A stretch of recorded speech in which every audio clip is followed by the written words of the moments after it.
Since he told us about the work of God in the past, he now shows us our hope based on the work of God in the future. God made us reborn, to receive an inheritance in the future, which awaits us and is reserved in heaven. This inheritance has certain characteristics: it is incorruptible, indestructible, uncontaminated, that does not stain, or degenerate and unfading, that does not wither, that does not end. No inheritance we receive in this life compares to what awaits us in Christ in the future.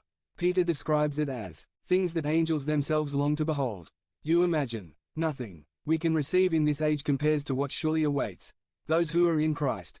This will be God's work in the future, where our hope is based. But Peter also speaks of the present, since the hope we have in Christ is also grounded in the work of God in the present. v.5 That you are kept by the power of God through faith, unto salvation, ready to be revealed in the last time.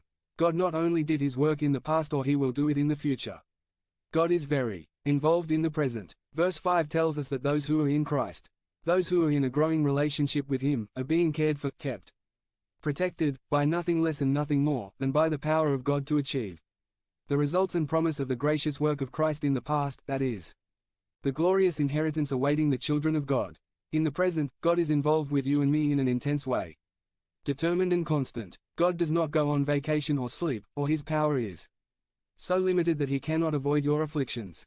God is decisively protecting you, so that you can attain the inheritance that Jesus Christ has guaranteed through his work of salvation. So when you see your afflictions in the light of the sure hope in Christ that is founded not on a flimsy and temporary foundation, but on the very work of God in the past, present and future, then you can be joyful.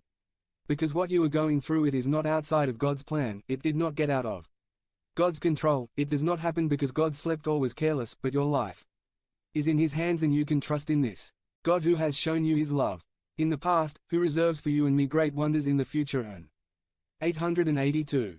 That he is with us every day as we face afflictions, knowing that he protects us, keeps us, cares for us, so that we achieve his sure promises. See your sufferings in the light of our sure hope in Christ, the certain hope, founded on the work of God. But our secure hope in Christ is not only grounded in the work of God, but also from our secure hope is derived the purpose that God has for everything, even the suffering in our lives. By understanding God's purpose a little more, we can rely on our secure hope to endure suffering. Let's go back to verse 6. In which you rejoice, although now for a little while, if necessary, you must be afflicted in various trials. We have already clarified where joy or gladness lies in the context of trials, in the work of God in the past, present and future, our living hope. But this verse now tells us about another reality that we also face and that affects our perspective on life: affliction, suffering, trials. We are told that trials afflict us, they cause pain, suffering is real. Christianity is not about pretending that suffering is not real. God did not promise that we would not suffer in this life. On the contrary, he anticipated that this would be a common and everyday reality. Being a Christian does not mean that you are exempt from suffering. What the Christian faith provides us is a new interpretation of suffering and a spiritual strength to endure it and benefit from it. This verse also clarifies something: for a little while. This suffering or affliction is, from the biblical perspective, brief. Maybe you have been severely tested for years and years.